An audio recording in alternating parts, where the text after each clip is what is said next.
नमस्कार प्यारे दोस्तों, आपका बहुत बहुत स्वागत है हमारे इस सेशन में। और आज हम इस वीडियो में मस्कुलर सिस्टम के बारे में डिटेल से चर्चा करेंगे। तो आइए शुरू करते हैं। सर्वप्रथम हम आपको परिचित कराते हैं मस्कुलर सिस्टम क्या है। मस्कुलर सिस्टम यह मांसपेशी तंत्र शरीर का वह महत्वपूर्ण अंग है जो शरीर में गति उत्पन्न करने, मुद्रा बनाए रखने और रक्त परिसंचरण में तंत्र के लिए जिम्मेदार है। मानव शरीर में लगभग 600 से 650 मांसपेशियां पाई जाती हैं जो शरीर का कुल आधा हिस्सा, वजन का लगभग 40% हिस्सा बनाती हैं। इसके अध्ययन को मायोलॉजी कहते हैं। ये तो था दोस्तों मस्कुलर सिस्टम के बारे में, उसका अर्थ। अब हम शुरू करते हैं। मांसपेशी कोशिकाओं और तंतुओं के बंडल हैं। मांसपेशी क्या है? कोशिकाएं और तंतुओं के बंडल हैं।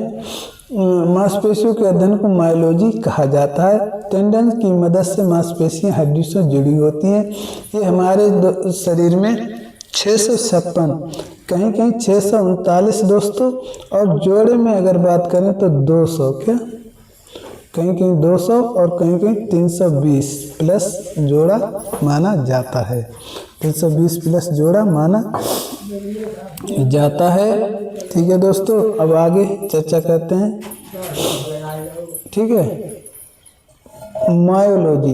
इससे पहले कि हम मांसपेशियों की क्लासिफिकेशन करें और उनको डिटेल में समझें, इससे पहले हम समझ लेते हैं कि इसकी थोड़ी टर्मोलॉजी के बारे में भी आपको बता देते हैं। Myology study of muscles. Myopathy disease of muscles. या इसके बाद मायोसाइटिस क्या होती है? जब रोगग्रस्त मांसपेशी में दर्द, जलन, सूजन हो। दोस्तों आर्टिस शब्द जहाँ जुड़ जाए वहाँ दर्द, सूजन जैसी अवस्था उत्पन्न होती है। ठीक है। मायोग्राफ दोस्तों मांसपेशियों के ऊतकों की क्रियात्मक क्षमता को मापने के लिए मायोग्राफ का यूज करते हैं। इसके बाद मायोग्राम का भी दोस्तों सेम टू सेम ही काम है। यहाँ इसको ग्राफ के द्वारा दिखाया जाता है, यहाँ इसकी तुलना की जाती है। ठीक है। मायोग्लोबिन, मांसपेशियों के जो ग्लोबिन होता है उसे मायोग्लोबिन कहते हैं, और रक्त के ग्लोबिन को हीमोग्लोबिन कहते हैं। तो मांसपेशियों के ग्लोबिन को मायोग्लोबिन कहते हैं। ग्लोबिन का अर्थ होता है प्रोटीन और मायो का मतलब होता है मसल का प्रोटीन। ठीक है। मायोसाइटिस, मायोमिस मसल और साइटमिस कोशिका, यानी मसल की कोशिका को मायोसाइटिस कहते हैं। डायनिया का मतलब होता है दोस्तों दर्द, और मायोमिस मसल, मांसपेशियों में अगर दर्द हो तो इसे मायोडोनिया कहेंगे। फाइब्रिल मतलब दोस्तों तंतु, और मायोमिस मसल, यानी मसल के तंतु को मायोफाइब्रिल कहते हैं। ठीक है। मायोजेनेसिस का बनना, मायोमिस मसल का निर्माण होना मायोजेनेसिस कहलाता है। कार्डियमिस दोस्तों हृदय की मसल, और मायोमिस मसल। ठीक है। कार्डियमिस हृदय, और यानी हृदय की मसल को मायोकार्डियम कहते हैं। ब्लास्ट मीन्स टूटना, और मायोमिस मसल मांसपेशियों का टूटना या बनना मायोब्लास्ट कहलाता है। ठीक है दोस्तों, इस प्रकार हमने समझ लिया इसकी टर्मोलॉजी के बारे में। अब हम चर्चा करते हैं कि मांसपेशियाँ कितने प्रकार की होती हैं। तो मांसपेशियाँ हमारी 3 प्रकार की होती हैं। कितने प्रकार की होती हैं दोस्तों? 3 प्रकार की होती हैं। स्केलेटल मसल, स्मूथ मसल और कार्डियक मसल। ओके, हम देखिए क्या कहते हैं, यह स्वैच्छिक होती है। कैसी होती है? ये स्वैच्छिक क्रिया करती है। कौन सी? Skeletal muscle. मानव इन्हें नियंत्रित कर सकता है, यानी मनुष्य इन्हें नियंत्रित कर सकता है। पुरुषों के शरीर के वजन की 40% होती है। कौन सी? Skeletal muscle. स्केलेटल मसल महिलाओं के शरीर में वजन की 23% होती है। देखिए दोस्तों, महिलाओं में एडिपोज टिश्यू अधिक होते हैं, और जबकि मांसपेशियों की मात्रा जो है घनत्व कम होता है। ओके दोस्तों, ये हड्डियों के ऊपर पाई जाती हैं। स्केलेटल मसल हड्डियों के ऊपर पाई जाती हैं। स्केलेटल मसल में न्यूक्लियस अधिक होते हैं। स्केलेटल मसल में स्पीड गति करने की क्षमता तेज होती है। इन्हें स्ट्रैपिड मसल या स्ट्रेटेड मसल भी कहा जाता है। इनमें लैक्टिक एसिड का निर्माण होता है। ठीक है, ये आकार में सिलेंडर और इलेंगोटेड होती है, यानी सिलेंडर की आकृति की प्रकार और इलेंगोटेड यानी लंबी होती है। ठीक है दोस्तों, ठीक है, ये जैसे बाइसेप्स और ट्राइसेप्स। इसके बाद स्मूथ मसल या अनएचिंग मसल या इनवॉलेंट्री मसल, ठीक है, इन्हें अनस्ट्रैपिड मसल भी कहा जाता है। ये दोस्तों इनके उपनाम है, इन्हें आप जरूर याद रखें। सर्वप्रथम आंतरिक अंगों का हिस्सा होती हैं। मनुष्य इन मांसपेशियों को नियंत्रित नहीं कर सकता। इन मांसपेशियों को मनुष्य नियंत्रित नहीं कर सकता क्योंकि ये आंतरिक अंगों का हिस्सा है और आंतरिक अंग स्वैच्छिक होते हैं, स्वैच्छिक, और ये स्वैच्छिक यानी अपने आप कार्य करने वाले होते हैं। इन पर आपका कोई भी जोर नहीं चलता। स्पिंडल शेप की होती है, स्पिंडल शेप की होती है दोस्तों। स्टोमक और इंटेस्टाइन ऐसी जगहों पर ये पाई जाती हैं। इन्हें नॉन स्ट्रैपिड या इनवॉल्यूंटरी मसल भी कहा जाता है और ये विसरल ऑर्गन यानी अंदरूनी अंगों में पाई जाती हैं। और इनमें केंद्रक जो है दोस्तों, एक ही केंद्रक पाया जाता है। ओके दोस्तों, इसके बाद कार्डियक मसल यानी अनैच्छिक मांसपेशियों के बारे में चर्चा करते हैं।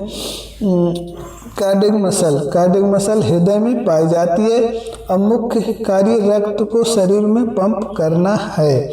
और इसके साथ साथ हम आपको और भी बताएंगे एक्स्ट्रा फैक्ट, यानी न्यूक्लियस इसमें एक या दो पाए जाते हैं।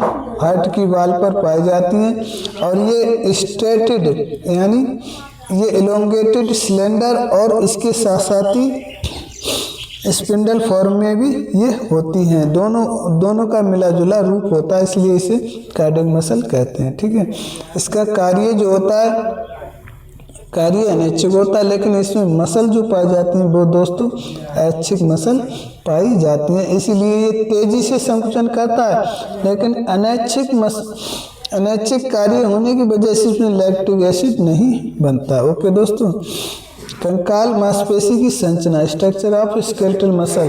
अगर हम स्ट्रक्चर ऑफ स्केलेटल मसल की चर्चा करें तो दोस्तों आप देख पाएंगे कि जहाँ से बोन जुड़ी होती है उस भाग को हम क्या कहते हैं, जहाँ बोन और मसल का ज्वाइंट होता है उसे हम टेंडन कहते हैं। और टेंडन से निकलने वाला पहला हिस्सा जो होता है वो फेसिया कहलाता है। और फेसिया के बाद जो होता है हमारा फैसिकल्स होता है। इसके बाद हमारा मायोफाइब्रिल होता है। इसके बाद सार्कोलेमा होता है। इसके बाद मायोफाइब्रिल के बाद ठीक है एक्टिन मायोसिन होते हैं। ओके दोस्तों, इसके बाद अगर ये तो हमने बात कर ली इसके पार्ट्स जो बंडल है इनके लिए क्या कहते हैं। इसके बाद इनकी परतों की बात करें तो सर्वप्रथम एपीमाइसियम होती है, ये एपीमाइसियम परत है। इसके बाद पेरीमाइसियम होती है। इसके बाद हमारी एंडोमाइसियम होती है दोस्तों ये। और इसके बाद एक्टिन मायोसिन यानी मायोफाइब्रिल के ऊपर जो परत होती है वो सार्कोलेमा होती है। कैसे याद रखेंगे, एपीसार ठीक, एपीसार से आप याद रखेंगे परतों के लिए। ओके दोस्तों, अब हम आगे बढ़ते हैं। ठीक है, आगे चर्चा करते हैं मस्कुलर सिस्टम के बारे में। ठीक है, एक मिनट देखिए, आप इधर देखिए। Epimysium encircling the whole muscle, जैसे कि हमने आपको बता दिया एपीमाइसियम सबसे बाहरी परत होती है और ये पूरी मसल को कवर करती है। पेरीमाइसियम संयोजी ऊतक का म्यान जो मांसपेशी फाइबर के बंडल को कवर करती है, यानी एक बंडल को कवर करने वाली मांस जो परत होती है वो होती है हमारी पेरीमाइसियम। ठीक है, एंडोमाइसियम मांसपेशी फाइबर के चारों तरफ यानी बंडल के भी एक फाइबर को कवर करती है, कौन सी, वो होती है एंडोमाइसियम। ओके दोस्तों, सार्कोलेमा मसल सेल की कोशिका झिल्ली, क्या मसल सेल की जो सेल मेम्ब्रेन होती है उसे सार्कोलेमा कहते हैं, सार्कोलेमा कहते हैं, जो एक मायोफाइब्रिल के ऊपर पाई जाती है। सार्को में मांसपेशी फाइबर की सबसे छोटी कार्यात्मक इकाई, ठीक है, जेड टू जेड लाइन के बीच की दूरी को सार्कोमियर कहते हैं। सार्कोप्लाज्मा मसल सेल का साइटोप्लाज्मा, यानी जैसे हमने सेल में पढ़ा था, आपको पढ़ाया था साइटोप्लाज्मा, उसकी, ठीक है, साइटोप्लाज्मा पढ़ाया था, उसी प्रकार मसल सेल में सार्कोप्लाज्मा पाया जाता है। मायोफाइब्रिल लंबी सिकुड़ी हुई मांसपेशियां जो धारीदार मांसपेशी कोशिकाओं में पाई जाती हैं। दो प्रोटीन फिलामेंट मायोसिन और एक्टिन से युक्त होती है। मायोफाइब्रिल हमने आपको बताया था, सार्कोलेमा के अंदर मायोफाइब्रिल पाया जाता है। मायोफाइब्रिल में दो प्रोटीन फिलामेंट होते हैं, एक होता है एक्टिन, एक होता है मायोसिन। एक होता है एक्टिन और एक होता है मायोसिन। ये आप देख पा रहे होंगे, ये एक्टिन और मायोसिन, ठीक है, ये मायोफाइब्रिल है, ये इसकी परत है सार्कोलेमा। इसके बाद ये मायोफाइब्रिल है और इसमें दो प्रोटीन है, एक्टिन फिलामेंट। एक्टिन जो होता है वो हमारा थिन फिलामेंट होता है, कैसा थिन, और मां से मोटा, और मां से मायोसिन जो होता है हमारा मोटा फिलामेंट होता है। एक्टिन के दो उप भाग होते हैं, यानी इसके अंदर से दो प्रोटीन और निकलते हैं। कौन कौन से होते हैं? जो एक होता है ट्रोपोनिन, एक ट्रोपोमायोसिन, ठीक है, ये दो और इसी में से ही निकलते हैं। और तो देखें दोस्तों, मायोफाइब्रिल आपको समझ में आ गया होगा। लंबी सिकुड़ी हुई मांसपेशियां जो धारीदार मांसपेशी कोशिकाओं में पाई जाती हैं। दो प्रोटीन फिलामेंट मायोसिन और एक्टिन से युक्त, ठीक है, ये आपको बताया था चित्र में। इसके बाद फेसिकल्स मांसपेशी फाइबर का प्रत्येक बंडल, जो शुरुआत में जो हिस्सा होता है उसे फेसिकल्स कहते हैं, ठीक है। ये हमारा क्या है दोस्तों? ये हमारा फेसिकल है, क्या ये हमारा फेसिकल है, ये फेसिकल है, जो हमारा फेसिया, जो फेसिकल, ठीक है, फांसी फेसिकल और मायोफाइब्रिल, क्या मायोफाइब्रिल, ठीक है। आगे देखिए, अब देखते हैं मांसपेशी फाइबर के प्रकार। मांसपेशी में जो फाइबर पाए जाते हैं वो दो प्रकार के होते हैं। एक तो होता है फास्ट टिश्यू फाइबर, एक होता है स्लो टिश्यू फाइबर, ठीक है दोस्तों, ठीक है। फास्ट टिश्यू फाइबर और slow tissue fibre. Fast tissue fibre जो होते हैं दोस्तों, बहुत तेजी से एक्शन करते हैं। मायोग्लोबिन कम होने के कारण ये रंग में सफेद होते हैं। जैसे कि आप जानते हैं मायोग्लोबिन जो होता है मांसपेशियों का प्रोटीन होता है, और ये मायोग्लोबिन अगर ज़्यादा होता है तो ये दोस्तों स्लो टिश्यू फाइबर हो जाते हैं, और कम होता है तो ये फास्ट टिश्यू फाइबर हो जाते हैं, और ये रंग में सफ़ेद होते हैं, ठीक है। ये फाइबर अनारोबिक स्रोतों से ऊर्जा प्राप्त करते हैं, लंबे समय तक संकुचन जारी नहीं रख सकते। जैसा कि हमने एनर्जी सिस्टम में आपको बताया था कि एनारोबिक स्रोतों से ऊर्जा प्राप्त करने वाले जो फाइबर होते हैं वो लंबे समय तक संकुचन जारी नहीं कर सकते। उदाहरण 100 मीटर से 400 मीटर तक ये कार्य कर सकते हैं। इनका ड्यूरेशन लगभग दोस्तों 90 से 120 सेकंड तक होता है, ठीक है दोस्तों। कम मायोग्लोबिन होते हैं इसलिए रंग में सफ़ेद होते हैं, एनारोबिक कार्य करते हैं, कम समय लेकिन तेज संकुचन करते हैं, ठीक है, ये इनकी विशेषता होती है। अब हम देखते हैं slow tissue fibre. Slow tissue fibre बहुत धीमी गति प्रदान करते हैं, बहुत धीमी गति से एक्शन करते हैं, अधिक मायोग्लोबिन के कारण रंग में लाल होते हैं और एरोबिक स्रोतों से ऊर्जा प्राप्त करते हैं, यानी इसका एकदम विलोम ये होता है दोस्तों। स्लो टिश्यू फाइबर को टाइप फर्स्ट फाइबर भी कहते हैं, ठीक है दोस्तों।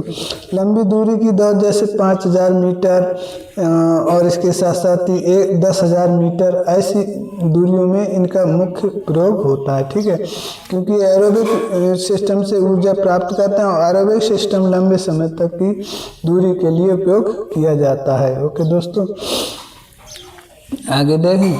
सबसे छोटी मांसपेशी स्टेपिडियस मांसपेशी होती है जो हमारे कान में पाई जाती है। सबसे बड़ी मांसपेशी ग्लूटियस मैक्सिमस होती है जो हमारे कूल्हे पर पाई जाती है। सबसे मजबूत मांसपेशी मैसेटर होती है, जो जब मैसेटर मसल होती है जो हमारे कहाँ पाई जाती है, जो यानी जबड़ा में मैंडिबल बोन के ऊपर पाई जाती है। सबसे लंबी मांसपेशी सार्टोरियस मसल होती है, जिसे दो संधि मांसपेशी भी कहती हैं, जो हमारी लगभग कमर से निकलकर दोस्तों जांघ तक जाती है। सबसे व्यस्त मांसपेशी एक्स्ट्रा ओकुलर मांसपेशी को सबसे व्यस्त मांसपेशी कहा जाता है। सबसे कमजोर मांसपेशी सबसे छोटी हड्डी यानी स्टेपीज पर होती है, जिसे स्टेपिडियस मांसपेशी कहते हैं, जो हमारे कान में होती है। किस मांसपेशी को लॉकिंग मसल कहा जाता है?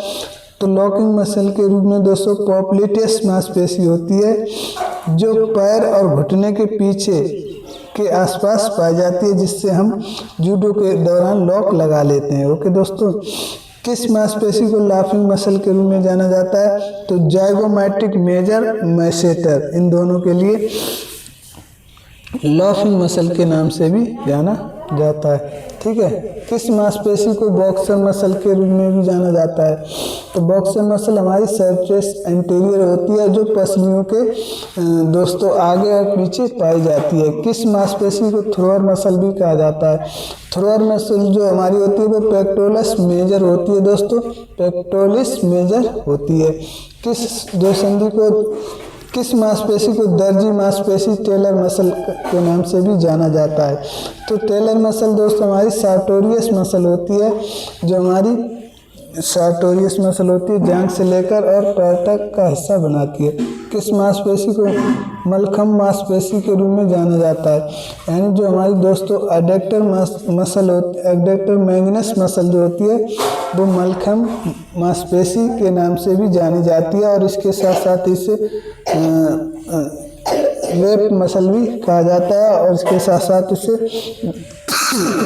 राइडर मसल भी कहा जाता है। ओके दोस्तों, किस मांसपेशी को राइडर मसल के रूप में कहा जाता है? Adductor muscle. ठीक है, किस मांसपेशी को रोइंग मसल के नाम से भी जाना जाता है? तो लैटिसमस डोर्सी जो है हमारी रोइंग मसल होती है, रोइंग मीन्स होता है नौकायन करवाने में मदद करे। ओके दोस्तों, इसके साथ विंग मसल यानी पंखों की मसल भी इसे कहा जाता है।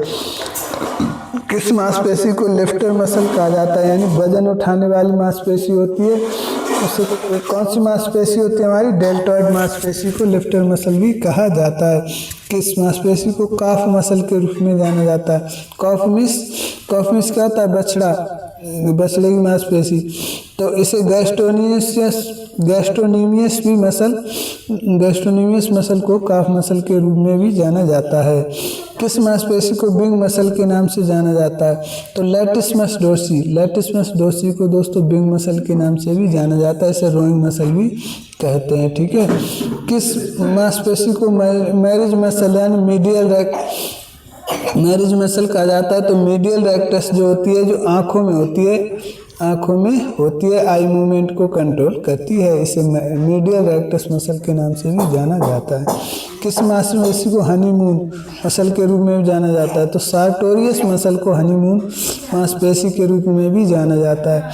किस मांसपेशी को रेप या एंटी रेप मांसपेशी मसल के नाम से जाना जाता है? तो ग्रेसिलिस मसल जो होती है दोस्तों, ये एंटी रेप मसल के नाम से जानी जाती है। किस मांसपेशी को फ्रोगटेन मसल के नाम से भी जाना जाता है? तो सब स्केपुलरी मसल को हम फ्रोगटेन मसल के नाम से भी जानते हैं। ठीक है दोस्तों, इसके बाद फ्रोगटेन मसल सब स्केपुलरी मसल को कहा जाता है। फ्रोगटेन मसल में होता है भूलने वाली, ये भूल जाती है कि हमें कौन सा कार्य करना है। मांसपेशी को रस्सी पर होता है, यानी रोप क्लाइंबर मसल के रूप में किस मांसपेशी को जाना जाता है? तो लैटिसमस डोर्सी दोस्तों जो है वो हमारी जो पीठ पर पाई जाती है, उसे लैटिसमस डोर्सी कहते हैं, जो रोप क्लाइंबर मसल के नाम से भी जानी जाती है। पुल ग्रेटेस्ट मसल्स जो सबसे ज़्यादा खिंचाव वाली मसल है वो सोलियस मसल होती है। फोर हेडेड मसल जिसे हम क्वाड्रिसेप्स मसल भी कहते हैं। इसके साथ साथ ही आपको बता दें, जांघ के पीछे की मांसपेशियों के ग्रुप को हैमस्ट्रिंग ग्रुप भी कहा जाता है, जिसमें हमारी सेमी मेम्ब्रेन, सेमी टेंडिनस और ठीक है ये मसल्स जो हैं पाई जाती हैं। इसके बाद अब हम नेक्स्ट वीडियो में स्लाइडिंग फिलामेंट थ्योरी के बारे में चर्चा करेंगे। उम्मीद करते हैं आपको ये मस्कुलर सिस्टम से इम्पोर्टेंट नोट्स आपको पसंद आए होंगे। अगर आपको पसंद आता है तो हमारी वीडियो को प्लीज़ लाइक करें और चैनल को सब्सक्राइब करें। आपका क्या होगा, बहुत बहुत आभार रहेगा। जय हिंद, जय भारत।